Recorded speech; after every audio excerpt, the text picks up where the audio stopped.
Hello friends, मैं अवधेश सिंह स्वागत करता हूं आपके अपने चैनल एएसएल स्टडी में। तो जैसे कि आज खोरठा का क्लास होने वाला था और खोरठा क्लास के अंतर्गत जैसे कि हमारा चल रहा था उद्भाषण का नाटक, तो उसका आज 11वें दृश्य का मंचन होने वाला था।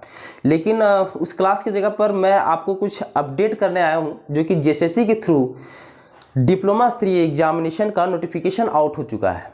तो ये अपडेट है आज का, और इसके बारे में क्या उसका डिटेलिंग है, क्या उसका सिलेबस है, क्या उसका पैटर्न्स है, उस पर हम आज चर्चा करेंगे।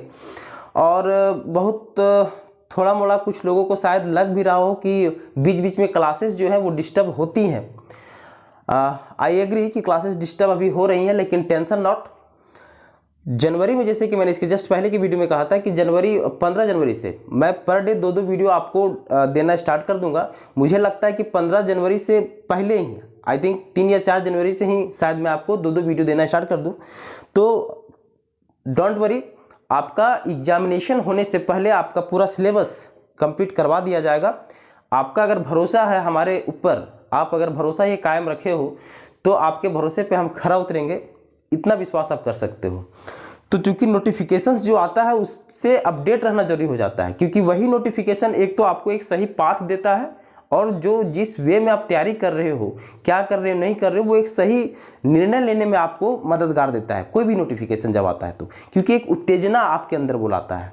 तो ये नोटिफिकेशन के बारे में तो हम चर्चा करेंगे ही, साथ ही साथ हम ये देखेंगे कि चूंकि अभी जो जेएसएससी के थ्रू, इसके जस्ट पहले अभी जेएसएससी सीजीएल का नोटिफिकेशन आया, और अब कुछ दिनों के बाद जेएसएससी के थ्रू डिप्लोमा स्तरीय एग्जामिनेशन का नोटिफिकेशन आपके समक्ष आ चुका है। ठीक, तो इससे अब लग रहा है कि जेएसएससी जो है वो अब जैसे कि एक्टिव मोड में तो है ही, क्योंकि लगातार 2 नोटिफिकेशन आपके समक्ष रखा गया है। और जैसे कि सरकार का स्टेटमेंट हुआ करता था कि 2021 जो है ये नियुक्तियों का वर्ष होगा, तो नियुक्ति तो खैर कोई करवा नहीं पाई सरकार, लेकिन चूंकि 2 नोटिफिकेशन अभी तक दे चुकी है, तो इसके आगे भी 2-3 एग्जाम्स के नोटिफिकेशंस आपके समक्ष बहुत जल्द देखने को मिलेंगे, उस पर भी हम चर्चा करेंगे। खैर बारी बारी से उन टॉपिक्स पे हम आएंगे। सबसे पहले आज का नोटिफिकेशन ये है कि झारखंड डिप्लोमा स्तर संयुक्त प्रतियोगिता परीक्षा का नोटिफिकेशन जो है वो आपके समक्ष आ चुका है। ठीक है, तो इसमें कौन कौन एलिजिबल है सर? जो डिप्लोमा किए हुए हैं, या फिर जो डिप्लोमा से अपर का जिनका एजुकेशन क्वालिफिकेशन है। डिप्लोमा से अपर इन द सेंस कैसा, जो बी या फिर बीटेक किए हुए हैं। ठीक, तो उन सभी के लिए बहुत बड़ा अपडेट है आज के डेट में। तो आइए सबसे पहले हम चर्चा करते हैं कि कौन सा पोस्ट है, कितने पोस्टों पे नोटिफिकेशन रिलीज किया गया है। तो टोटल 285 पोस्ट का नोटिफिकेशन जेएसएससी के थ्रू आउट किया गया है डिप्लोमा स्तरीय। ठीक है, कितना? 285 पोस्ट का किया गया है। तो बारी बारी से हम देखते हैं। सबसे पहले है कनीय अभियंता का, जो कि विद्युत शाखा मतलब विद्युत ब्रांच मतलब इलेक्ट्रॉनिक्स ब्रांच के अंतर्गत कनीय अभियंता का पोस्ट है टोटल 46 पोस्टों के लिए। कनीय अभियंता है यांत्रिक अर्थात मैकेनिकल इंजीनियरिंग जिन्होंने किया है, डिप्लोमा जिन्होंने मैकेनिकल इंजीनियरिंग से किया है, उनके लिए टोटल 51 पोस्टों को इंट्रोड्यूस किया गया है। और जो असैनिक कनीय अभियंता असैनिक अर्थात सिविल जिनका ब्रांच है, ठीक, तो उनके लिए टोटल 188 पोस्टों को इंट्रोड्यूस किया गया है। तो टोटल 285 पोस्ट है। इलेक्ट्रॉनिक्स के लिए 46, मैकेनिकल के लिए 51 और सिविल के लिए 188 पोस्ट को इंट्रोड्यूस किया गया। टोटल 285 पोस्ट आपके समक्ष रखे गए हैं। अब इसमें भर कौन सकते हैं इस फॉर्म को? जिन्होंने डिप्लोमा किया है मैकेनिकल से, या फिर इलेक्ट्रॉनिक्स से, या फिर सिविल से, या फिर डिप्लोमा के अलावा जिन्होंने उच्च स्तरीय शिक्षा ग्रहण किया है इसी फील्ड में, मतलब इलेक्ट्रॉनिक्स में, मैकेनिकल में और सिविल में। उच्च स्तरीय इन द सेंस कैसा कि डिप्लोमा के बाद जिन्होंने मान लो कोई बी किया है किन्होंने, या फिर किन्होंने बीटेक किया है, तो वो सभी एलिजिबल हैं इस फॉर्म को भरने के लिए। ठीक, डिप्लोमा, बी और बीटेक। ठीक, तो आइए देखते हैं। पोस्टों को तो हम चर्चा कर चुके हैं। इसमें सबसे पहले हम बात करते हैं कि इसका फॉर्म जो है वो कब से कब तक भराने वाला है। तो फॉर्म फिलअप जो है इसका ये 23 जनवरी 2022 से लेके 22 फरवरी 2022 तक इसका फॉर्म भरा जाएगा। 23 जनवरी 2022 से लेके 22 फरवरी 2022 तक ये फॉर्म फिलअप का डेट अनाउंस किया गया है। इसमें न्यूनतम उम्र सीमा की अगर हम बात करें तो न्यूनतम उम्र सीमा जो है ये 18 वर्ष है, और अधिकतम जो उम्र रखा गया है वो 35 वर्ष रखा गया है। ये मैं जनरल कैटेगरी का बता रहा हूँ, अधिकतम 35 ईयर। अगर आप इसी में ओबीसी में चले जाओ तो उसमें 2 साल आप इंक्रीज कर दो, मतलब 37 कर दो। फीमेल कैंडिडेट्स के लिए अगर आप चले जाओ तो उसके लिए आप 3 साल इसमें इंक्रीज कर दो मतलब 38 ईयर, और ST SC के लिए इसमें 5 साल आप इंक्रीज कर दो मतलब 40 ईयर्स रखा गया है। तो ये जनरल का क्या है कि न्यूनतम उम्र सीमा जो मिनिमम है वो 18 साल है और मैक्सिमम कितना है 35 साल है। ये जो उम्र का गणना किया जाएगा वो क्या डेट किस आधार पे किया जाएगा, तो 1/8/2021 के आधार पे किया जाएगा। मतलब कि अगर न्यूनतम उम्र सीमा की हम बात करें तो 1/8/2021 में आपका 18 साल पूरा हो जाना चाहिए, या फिर 35 वर्ष की बात करें तो इस डेट तक आपको 35 वर्ष से एक्सीड नहीं करना चाहिए, मतलब 35 वर्ष के अंतर्गत ही रहना चाहिए। तो ये जो उम्र की गणना किया जाएगा वो इसका आधार वर्ष रखा गया है 1/8/2021। ठीक, बात करते हैं इसमें कुछ डॉक्यूमेंट्स का, जैसे कि स्थानीय निवासी और जाति प्रमाण पत्र, मतलब डोमिसाइल और कास्ट सर्टिफिकेट के बारे में। तो उसमें कब कब बना होना चाहिए, कब का नहीं बना होना चाहिए, उसके बारे में जरूरी हो जाता है जानकारी, क्योंकि पता चलता है कि आप मान लो कि डोमिसाइल लाए हो और अगर आपका आउटडेटेड है तो फिर उसमें दिक्कत हो जाता है। तो फॉर्म भराने से पहले, क्योंकि मैं वीडियो इस तरह के अपलोड करता हूं, उसके बाद कमेंट्स आते हैं कि सर जो डॉक्यूमेंट्स बनाना है वो फॉर्म भरने के बाद बना सकते हैं कि नहीं, तो नहीं सर। कैसा है कि जैसे कि इसका डेट क्या है, इसका डेट रखा गया 23 जनवरी 2022। तो 23 जनवरी 2022 से पहले, मतलब जब भी आप फॉर्म भरोगे, क्योंकि 1 महीना का टाइम रखा गया है, तो फॉर्म भरने से पहले आपको डोमिसाइल और कास्ट सर्टिफिकेट, अगर आप रिजर्वेशन के अंतर्गत आते हो तो कास्ट सर्टिफिकेट प्लस डोमिसाइल आपको फॉर्म फिलअप से पहले बना लेना है। ठीक, तो डेट क्या रखा गया है स्थानीय निवासी के लिए कि अगर अनुमंडल लेवल से आप बना हुआ है तो डेट रखा गया है 2/6/2016, मतलब 2 जून 2016 या फिर इसके बाद बना हुआ होना चाहिए अगर अनुमंडल के स्तर से बनाए हो तो। और अगर अंचल स्तर का बना हुआ है तब डेट रखा गया है 19 जुलाई 2019 या फिर उसके बाद। अंचल स्तर से बना हुआ है तो 19 जुलाई 2019 या उसके बाद, और अगर अनुमंडल लेवल से बना हुआ है तो 2 जून 2016 या फिर उसके बाद। जाति प्रमाण पत्र की अगर हम बात करें तो अंचल लेवल से बना हुआ है तो 25 फरवरी 2019 या फिर उसके बाद, और अनुमंडल से बना हुआ है तो 29 अगस्त 2012 या फिर उसके बाद।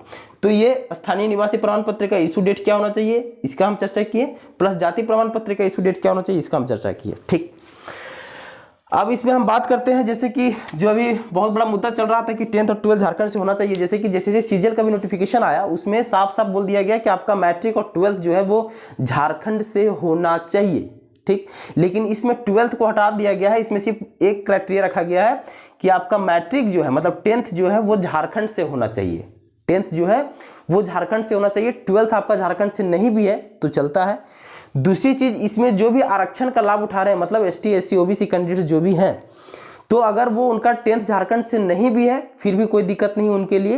ये जो क्राइटेरिया है झारखंड वाला कि 10th झारखंड से होना चाहिए वो अनरिजर्व कैटेगरी के लिए रखा गया है, जो आरक्षण का लाभ उठा रहे हैं उनके लिए नहीं है। ठीक, जैसे या फिर ST में, SC में, OBC में, BC1 BC2, तो वो अगर 10th यहाँ से नहीं भी है उनका तो भी कोई दिक्कत नहीं है, लेकिन अगर वो अनरिजर्व कैटेगरी के अंतर्गत आते हैं तो मैट्रिक उनका 10th से होना चाहिए। बाकी 12th वो कहीं से भी हो, ग्रेजुएशन उनका कहीं से भी हो, डिप्लोमा कहीं से भी हो, ये मैटर नहीं करता है। ठीक, तो 3 ब्रांच का निकला है, किसका इलेक्ट्रॉनिक्स का, सिविल का और मैकेनिकल का, डिप्लोमा किए हुए हो या फिर B या BTech किए हो। ठीक, अब अगर हम बात करते हैं इसमें कि परीक्षा का स्वरूप इसका क्या होगा। ठीक, तो टोटल एक ही चरण में इसका एग्जाम लिया जाएगा, जैसे कि जैसे सीजीएल भी एक ही इसका एग्जाम है, 1 डे एग्जाम है, उसी तरह ये जो डिप्लोमा स्तरीय एग्जामिनेशन आपके लिए जाएंगे जेएसएससी के थ्रू, ये भी 1 डे एग्जाम होगा। मतलब एक ही दिन का एग्जाम ये निर्णय कर देगा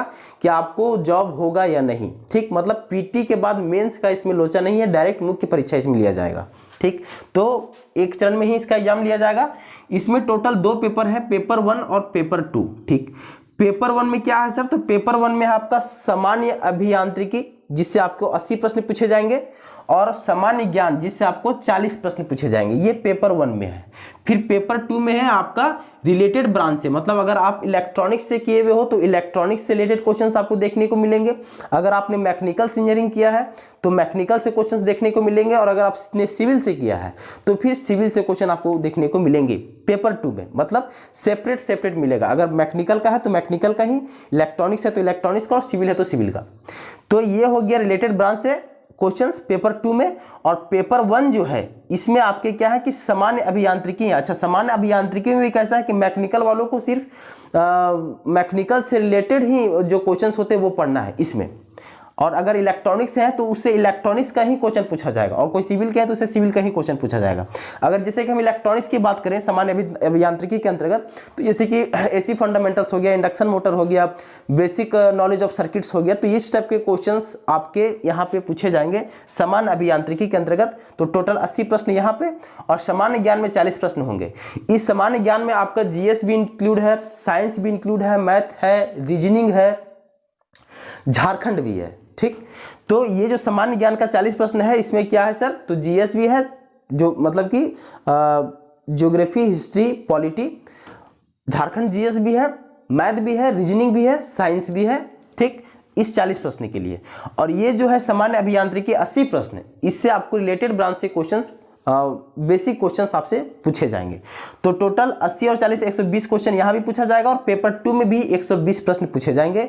2 घंटा का समय होगा। 1 मार्क्स सही होने पे 3 मार्क्स मिलेंगे, मतलब एक क्वेश्चन सही होने पे 3 मार्क्स, और एक क्वेश्चन गलत होने पे 1 मार्क्स आपका डिडक्ट कर लिया जाएगा, मतलब माइनस होगा। मतलब नेगेटिव मार्किंग को यहाँ इंट्रोड्यूस किया गया है 1/3। ठीक, मतलब एक सही क्वेश्चन पे 3 मार्क्स और एक गलत क्वेश्चन पे 1 मार्क्स डिडक्ट कर लिया जाएगा। ठीक, तो 120 प्रश्न 120 प्रश्न, मतलब 2 फेज में इसका एग्जाम होगा, पेपर 1 पेपर 2। पेपर 1 का क्या है कि सामान्य अभियांत्रिकी 80 प्रश्न और सामान्य ज्ञान 40 प्रश्न, और पेपर 2 में क्या है कि रिलेटेड ब्रांच से पूछे जाएंगे।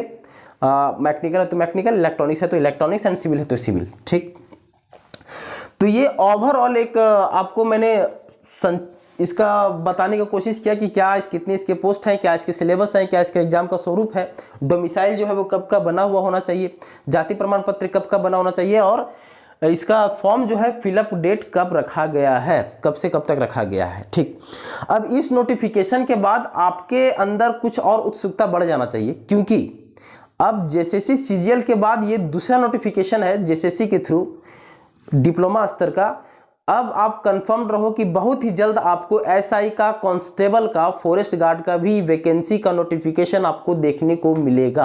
और अगर हम एक्सपेक्टेड डेट की बात करें तो फर्स्ट वीक ऑफ जनवरी 2022 में हो सकता है कि आपके पास नोटिफिकेशन देखने को मिल जाए।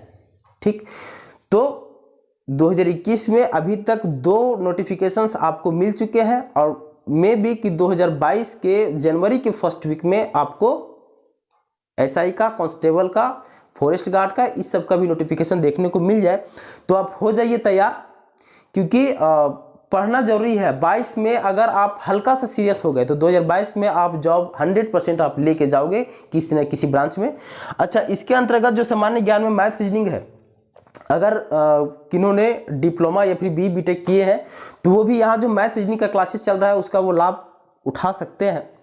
इस 40 प्रश्न में जो मैथ रीजनिंग को भी वहाँ इंक्लूड किया गया है, तो इसका लाभ उठा सकते हैं, जो कि इस चैनल पे आपको दिया जा रहा है मैथ और रीजनिंग।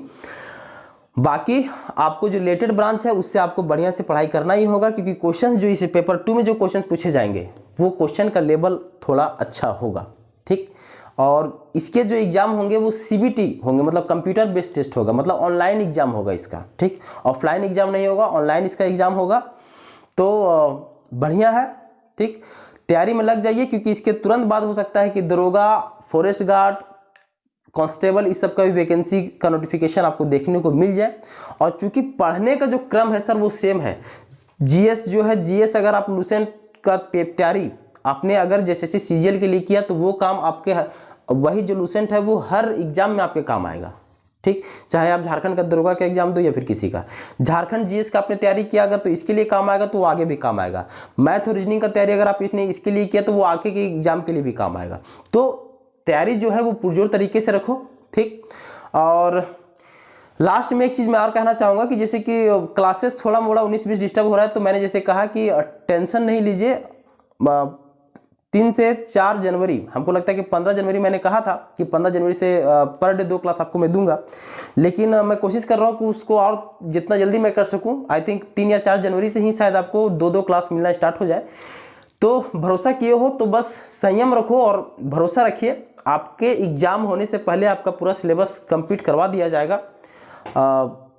तो फिलहाल के लिए बस यही नोटिफिकेशन था कि जेएसएससी की तरफ से डिप्लोमा स्तरीय नोटिफिकेशन आउट हो चुका है। तो जो भी डिप्लोमा किए हो या बी किए हो या बीटेक किए हो इस रिलेटेड ब्रांच से, मतलब इलेक्ट्रॉनिक्स, मैकेनिकल और सिविल से, वो अब तैयारी में लग जाइए, क्योंकि इतना अच्छा अपॉर्चुनिटी फिर बार बार आपको नहीं मिलेगा। ठीक, थैंक यू सो मच, मिलते हैं अगला वीडियो में।